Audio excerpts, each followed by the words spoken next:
What up? Welcome back, Chop Nation. Today with another episode. We're with Eric Brunson. Today we're going to talk FSU. There's a lot of news that actually came out today following FSU. One of our defensive players, Conrad Hussey, has stepped away from the program as of today, and you always got to hope for a great future coming up for him, and you just pray and hope the best for him. Obviously, what is your take on this, and what do you think about this news coming out today?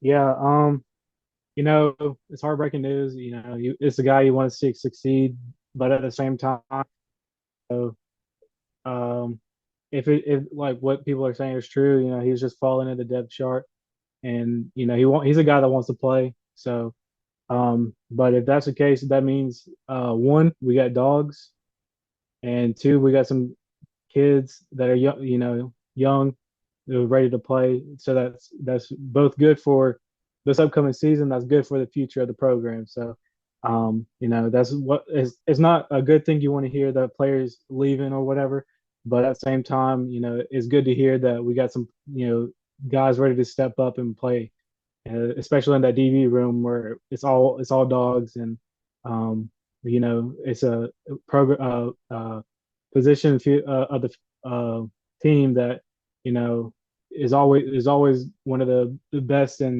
uh, in what we're always good at developing. So not the best news, but you know it's a good Yeah, thing to it's a good thing that we got kids ready to step up, yeah, especially 100%. after last season. Oh yeah. You gotta have kids that want to step up, want to have that Yeah, fight to win the job. You don't want to have those people that's gonna lay down. And I'm not saying Conrad did lay down. yeah. Obviously you said you heard that he had an injury and he was falling in the depth chart, Hmm. Hmm. and he probably just, I mean, figured that's what's best for him is to go somewhere else and start over, which I hope the best for him, obviously, and hope for a great future for him. He had a good tenure here at FSU. He had a few good moments and made some few good plays for us. Do you think about like we've had talks about some freshmen stepping up and going into starting caliber roles recently, like Usmani Kroma, I guess some underclassmen, you know DBs or whatever. Especially you saw that last season with uh, oh, what's his name, Edwin Joseph, and Hmm. that Yep. other Quindarius Jones.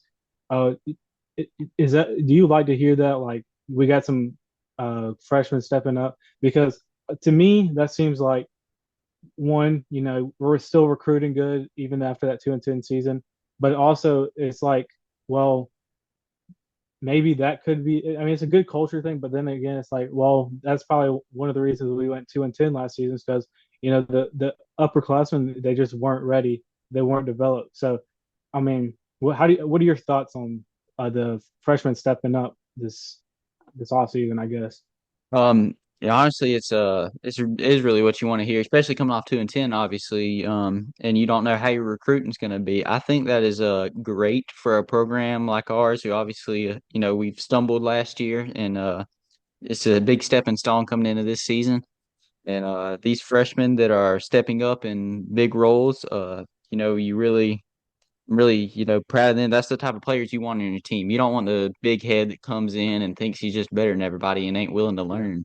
You got to have Yeah. those guys who are just dogs and they want to go get the job, and they got to earn it, and they still know that they're a freshman. They don't know everything, and that's what Usman Krama came in, had an interview today. He said on his interview, he was mentioned, I forgot what Corey asked him.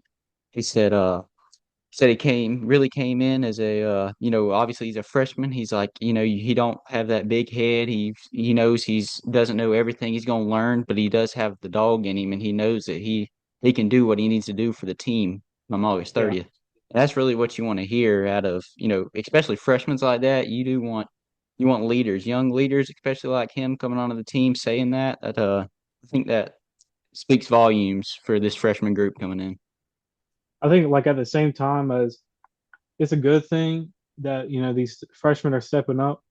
But at the same time, it's like you wonder, is it a development problem where, you know, because I mean, like the receiving core, like that, it was awful last year. We couldn't get separation. We couldn't. So you wonder, like, okay, and we did, hire new staff for, positions and stuff like that. But you see, a freshman wide receiver just coming in and, shaking it up. I mean, he's not. I mean, he's not like a. I say he's not like a guy. He's not a guy like Jeremiah Smith, where he's just a freak athlete. But at the same time, we have guys that are have been there for a while, and there's, I feel like our whole wide. What was the last thing I said? Uh, I don't remember to be honest. I think you were talking about I think you were talking about were you talking about Javon? But I can't remember to be honest. Yeah, I was talking about Javon Boggs. I'm just Yeah. I just feel like well, I mean, I don't think it really mattered much into the future because we got a whole new staff and everything like that. But it's not something you want to hear that your freshmen are outplaying your sophomore or your juniors and your seniors, because that to me seems like we're not developing guys, and that's not something you want for your program. But at the same time, I mean, I could be wrong that these guys could be dogs. They're just, they're born for this or whatever. They're just, that 1%, and but I don't think you'll see that 1% in different position groups all over the field. You know what I'm saying? So Yeah. it's a it's I a it's a positive and a negative, but yeah, that's I what I think was more about to positive. yeah, that's what I was about But to say. I think you really could take it two ways. You could take it as the pro is, your younger guys are showing leadership this early in their college mhm, career, just coming out of high school. But also you can take it as, well, our senior and junior guys ain't really being great yeah, leaders for these young guys. So it's really hard to tell. Just as a fan hearing the news, it's hard to tell, but you really hope that they're just dogs and they're just yeah. that good, have a great leadership coming into college like that.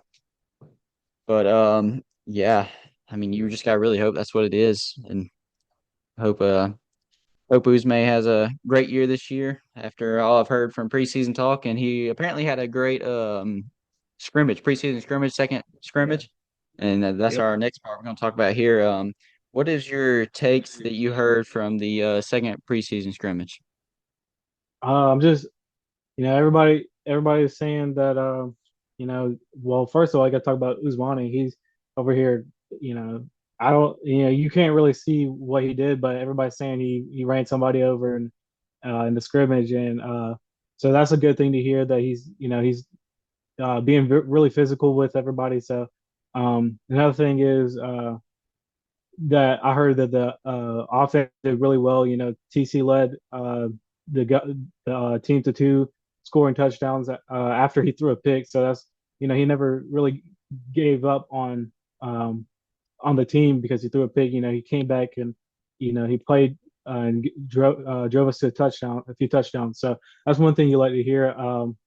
And they're saying that Jeremiah Wilson, the pick that Yeah, TC threw I was saw a that. really good That was pick, and so that's always a good thing to hear. I feel like people are easily going to go in there and say, well, he's throwing picks, or he's defense is allowing touchdowns and everything. That's going to happen, especially with people who are yeah, playing with each other every single day or whatever. Their tendencies. So the scrimmages are great. And I don't think you should buy into these narratives that the team isn't going to be good because they're struggling yeah, against each other. That's not something you should listen to, because I mean we both played sports. yeah. I mean, We you got D1 college athletes playing with each other every day. You're gonna kind of catch yeah, on, Even as a high schooler, you kind of catched on to some of the plays they were doing. You started learning and cheating it a little bit. I mean, yeah, that's yeah. Everybody does that. yeah, So that translates to college too. And also, first off, I want to say, can you pronounce Usmani Kroma's name for me? I think I've been messing it up. you just said it. You just said it right. It was It money. is Usmani. But Okay, I think I've been yeah, saying yeah. Usmani. I don't know what I've been saying to be honest. No. But yeah, Um. to add on to the second scrimmage, I want to talk about is I heard another player who's got his name mentioned twice. Makai Dancy broke off for a 70-yard touchdown play in that second scrimmage. And I That's just a want you Yeah. that's a guy I follow on TikTok and then see what he's posting and everything like that. Uh, but he's a track guy. I think he broke an ACC record this season as a freshman Yeah. or not. Yeah, as a freshman. Yeah, but he's gonna be a problem. In my opinion, he's gonna be a problem. Those guys that have track speed or something like that, you want to see them. You want to see them. First of all, you want to see them go deep. Hmm. Second of all, you want to see them on the screenplays. And or something like a break off in the middle of the field and he has a 20, 30 yard touchdown. I would love to see him develop more and go into that role where he's being the hardest one to catch on the field. So yeah. Yep. Yep. Yeah, I heard also, adding on to the Thomas Castellanos pick he threw, Mike was really impressed with him afterwards. He said he really handled it well. He didn't, hang his head. Hmm. He came back with two straight touchdown drives after it. All I've heard a lot of great these past two scrimmages with Tommy. He's had a great scrimmages and he's really looked good escaping the pocket and making plays. And Yeah. when he's making a mistake, obviously like throwing that pick, that was really was like a it was a good on kind of on both sides really because you got a DB who's making a great play on a ball like Jerry did, and you also got Thomas Castellanos who came back and didn't hang his head and came right back at him. That's what you want to see, them battling each other like that. Yeah, I think that's a good thing though too. Is I mean, from what I'm hearing, that play was athletic. Like he did caught the ball. He had to do like out of you know unrealistic humans catch that ball, Yeah. intercept that I'm ball. So yeah. if I'm hearing that it was an athletic pick, then I'm hearing that he shouldn't be down about it because I mean there's some stuff that you'll see people do. You're like, dang, how did he do that? So Yeah. I mean, I'm just glad he didn't keep his head down for Yeah. that. He just kept on playing and came back and led them to two touchdown drives. So that's Yeah, a good like thing to always hear. yeah, obviously you don't want to make mistakes. Nobody wants to make mistakes, but it comes Yeah, with the game. You're going to make mistakes. Nobody's going to be perfect and just seeing him not hang his head like that and play is yeah, really what you want to see as an FSU fan, and that's just great news coming into after their second scrimmage. yeah. I think we covered everything about second scrimmage. I know Malzahn talked about how he pretty much has a good idea of his starting 11 on that offense. That was He good. said Yep. he said really the only thing he has right now is some inexperienced guys he wants to kind of see improve more Hmm. and get reps with that O line. But Yeah. yeah, I think they're doing good from what I've heard from Malzahn. Obviously, you got what I think from today, maybe 18, 19 days, something like that. 18. You got 18 I days believe from so. the I believe so. Yeah. 18 days from today before game time, which it's a good time to get everything figured out, get everything cleaned up. But yeah, I think we're gonna go into our chopping block segment now. We're Let's gonna go. do 2 minutes chopping block. If y'all listen to the previous podcast, y'all know what it is. Rapid fire questions for 2 minutes, and got to I feel like answer the them as hardest. quickly as possible. I feel like the hardest part about this segment is coming up with questions that I haven't already I think asked. I know. So, Let's see. I guess I'll go. I'll ask you, or what do you want okay, to do? that's fine. I'll ask you a You can question, ask then you me. ask me. You can Yeah. brainstorm some questions while I get this 2 minute timer up. Okay. I All got to right. go already. All right. What freshman will get the most minutes this year? See the most playing time. Uh it's hard because you're hearing. Uh, I'm gonna go Javon Boggs just because Usman playing running back. You're not gonna be able to keep him in as much as, and especially with a loaded running back room, you're not gonna be able to keep him in as much as like a receiver Boggs will be. So yeah, I'm Hmm. gonna go. I'm gonna go Boggs. I'm gonna go Boggs. All right. Um, who is the better QB, Tommy Castellanos or Ty Simpson? I'm gonna go with a guy with experience. I'm gonna go TC. It's just he's played the game for 3 years now, so 3 4 years now. So yeah. All right. See who Who in the Big Ten is the top dog coming into this season? I'm gonna go Penn State. I've been saying them, as long as I've been on this podcast. So Penn State, they're a team to beat. They're like Ohio State last year. They're putting all into 2025 season. So I'm gonna go Penn State All right, adding on to that question, who can put up a good fight against them? Who is coming after them in the Big Ten? in the Big Ten. Yeah. Uh, I say I don't think anybody's as close to them as Ohio State is. Michigan isn't there yet, I don't believe, and Oregon State or not Oregon State. I mean Oregon, Oregon. Uh, I think they're young, and I don't think. Yeah, I'm gonna go Ohio State. All right. Let's see. Who who is who's the best quarterback to come through FSU? Oh, oh, that's mm, you know, a lot of the older people are gonna hate me for this, but I'm gonna go Jameis Winston. It's a hard thing to do, win it your redshirt freshman year. He won it all, won the Heisman as well. So I'm gonna go Jameis. Yeah, that's a great answer. That's a tough question. There's been a All lot the of good old QBs heads, come through. Yeah.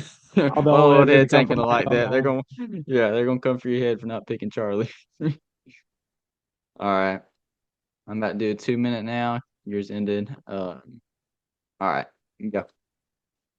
All right, who is your favorite college football podcast you like to watch besides us? Um,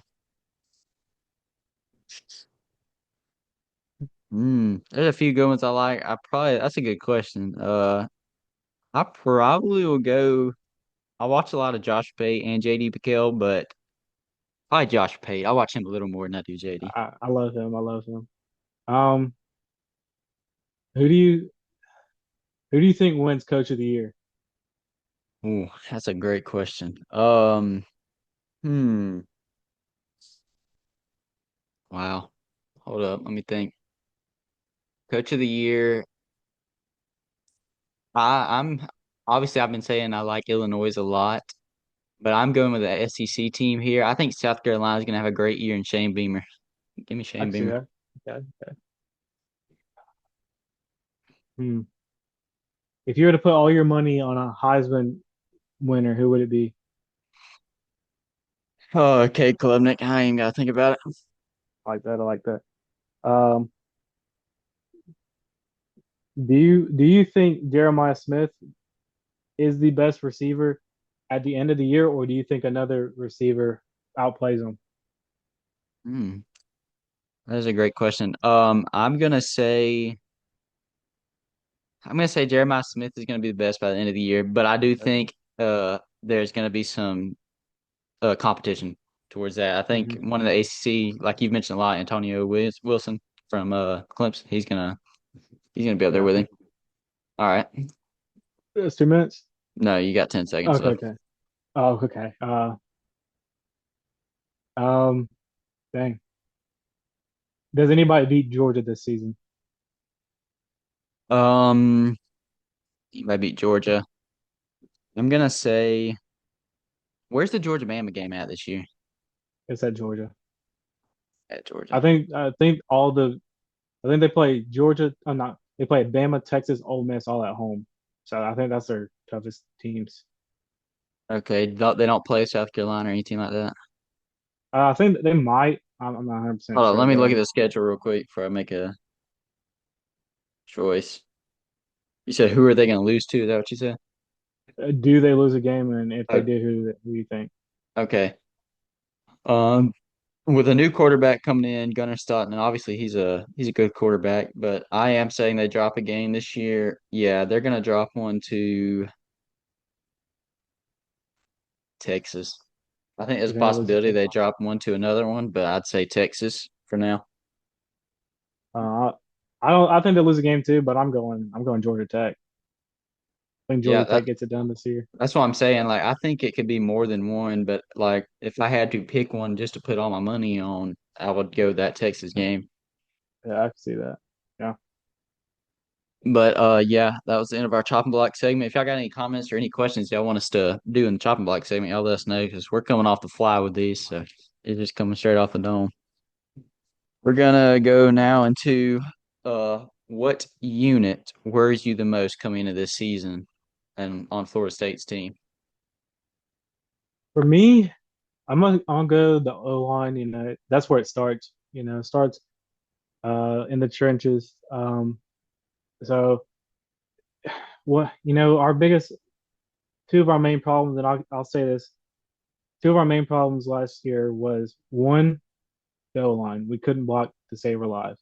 Two was the receivers. They couldn't get separation. I mean, I was watching Luke Kromenhoek highlights the other day, and one thing I noticed was he was either having to run for the ball or he was having to make throws that were just you know covered, and that he would Hmm. either throw in a single coverage or double coverage. I mean, they made the play, but at the same time, like there was one I saw, Hakeem Williams. He beat the DB, but the thing is uh, bobbled the ball up in the air. It's like that's not something you want to see. I mean, it's unfortunate it happened, but at the same time, that's a thing that you gotta.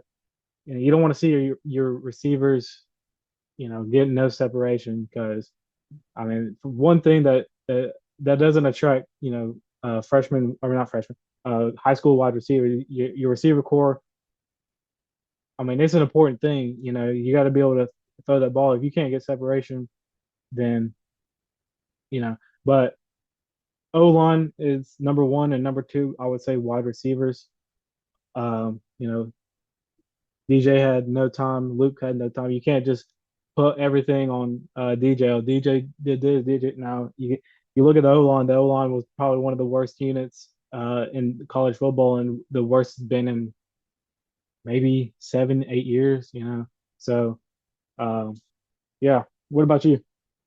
Yeah, like you were just saying about the receivers not getting no separation. I do want to say obviously, there's a lot of people who hate on DJ. DJ's had a pretty good first game, the Yeah, Chargers, I think that's who it is. He didn't have a bad preseason game, and really he's just like he gets so much hate, and that's just one thing I do want to say. I'm not saying he's, the Holy Trinity, but he is not a bad QB. He not really at all. had a combination of all. You had a bad O line last year. You had receivers who got zero separation. If they ever did, it was rare, and he would sometimes make those throw downfield when he had time. He made some decent throws at some points when the separation from the receivers they actually got some. Yeah, But and not to mention I mean the scheme he came into oh yeah, you know, a spread offense. That's we're looking to use his running ability, and that's not part he's of his known for. game. He's more Yeah, no, he's slinging the ball. So you want to see. And I would I want to say that's more on Mike and bringing him in. I mean I'm glad he was a no, but at the same time, if we're gonna run a certain type of offense where we're you know abusing the run play with the quarterback, you wanna look at a guy who's going to use his legs, and if DJ isn't comfortable with that, I don't think you want to as a quarterback you want to bring in. So, and that's another thing people got to look into is um,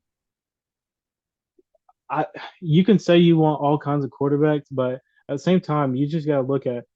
Uh, I mean, you could have a Heisman winning quarterback on one team that for some reason wants to transfer, but if you look at it and you're trying to you say, hey, we need to go get him. Well, you got to look at what type of scheme your team runs. I mean, yeah, there's some coaches that will build onto that, but if you've been there for 3, 4, 5 years, you don't want to change up your whole offense just for a quarterback you might not even be able to keep. So yeah, DJ just didn't fit what we're trying to do as an offense, and not we didn't use his ability to throw the ball deep at all. I mean, there's a no, few, it's rare but at the same moments. time, I will say at the same time, there was some times he couldn't throw. He's just inaccurate. He couldn't throw the ball to Oh save his yeah, life. But yeah, I mean, a I'm lot not of saying mental. he was It's perfect, but at the probably same a time, combination of a lot of mental stuff too, because there was so much hate getting yeah, thrown at him, and it's not really on him either, and he's getting all this pressure. Yeah, And, he gets one chance to like have an open receiver and make a throw, and he overthrows him. It kind of it's doesn't just make it any everybody at better your on him. head. I mean, he Yeah. was getting booed out of Oh yeah. Doak, so Yeah. that's just not something as fans you need to be doing, or I don't like seeing it. I Yeah. mean, we saw that with Jordan Travis earlier on in his career, where he was. I mean, everybody was just. I, f- I feel like that's a thing Florida State fans are. I mean, we're a toxic fan base, and it's not something you should be proud of, first of all. But yeah, Yeah. that's my thoughts. Yeah. Yeah. 100%. I don't even think I gave my answer yet on the unit. I would probably say I would go O line, but since you already said them, I'm gonna go a little different. I'm gonna say I really want to see what worries me is that D line. I want to see us get some pressure on I the agree. QB. I feel like that. Uh, Yeah, that was a close second. yeah, But I would. give your thoughts. Yeah, my main thoughts is, obviously you got Daryl Jackson. He's supposed to be, one of the main guys up there on that front up there. Yeah. I really want to see us get some. Obviously, we're bringing in a new offense at 3-3-5. I want to see us get some pressure on the QB. You want to have a good defensive line because at the end of the day, if a QB's got all day to throw, it's really going to kill you. And that they're off the defense going to stay on the field a lot, and that's going to kill them. Hmm. And I really want to see a better D line coming into this year. We do got some experience on that D line. We got some newer people, pieces playing in different spots, that are not used to it. Obviously, you got Amari Williams playing on the defensive end out there. He's Yeah, not used to playing there. He's transferring to that, and I think he's playing both sides of the ball. Pretty I sure. believe so. Yeah. Um, Maybe but yeah, maybe he gets Heisman or something. yeah, maybe that means he's a Heisman. Yeah, but really probably the D line, obviously O line, D line. It really starts That's there where it for me. starts. Yeah. Yeah, that's where it starts. But Yeah, yeah, especially with our new, 3-3-5 that we're running. I've said it mhm. before.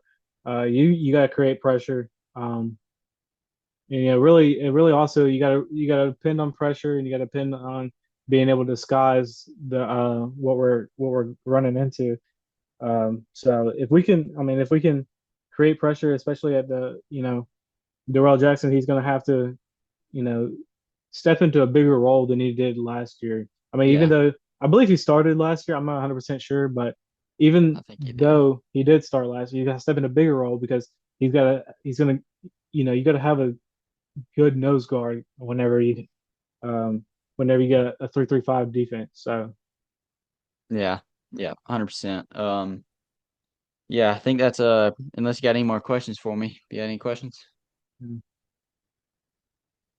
I think I'm good. So, Yeah, I don't think I have any more questions either.